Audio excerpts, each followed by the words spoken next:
রাত, ইরা টেবিলে বসে ল্যাপটপে কাজ করছে। হঠাৎ notification, sky seeds Kenya, sky seeds Brazil, sky seeds Nepal. তার চোখ বিস্ময় বড় হয়ে যায়। ইরা ধীরে বলল, আমাদের ছোট মাঠ এত দূর পৌঁছে গেল। স্বপ্ন যখন সত্যি হয় তখন তা একা থাকে না।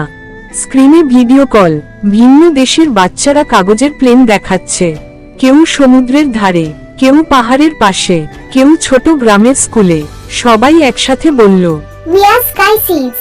ইরার চোখ ভিজে ওঠে। আকাশ আলাদা হতে পারে, কিন্তু উড়ার ইচ্ছে একই। ইরা দেয়ালে বড় একটি বিশ্ব মানচিত্র টাঙায়। লাল ছোট পিন লাগাতে শুরু করে। প্রতিটি পিন একটি নতুন ক্লাব। একটি বাচ্চা জিজ্ঞেস করে, আপু, এবার কি আমরা থামবো?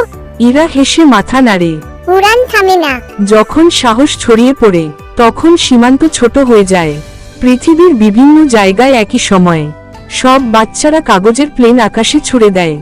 দৃশ্যগুলো একসাথে মিলিয়ে যায়। আকাশ ভরে যায় সাদা প্লেনে।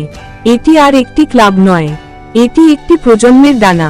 ইরা ছাদের কিনারায় দাঁড়িয়ে, তার পাশে পুরনো সেই প্রথম কাগজের প্লেন। আকাশে অসংখ্য প্লেন উড়ছে। একটি ছোট শুরু, পৃথিবী জুড়ে ছড়িয়ে যেতে পারে। স্বপ্নকে আটকে রেখো না, ওকে উড়তে দাও।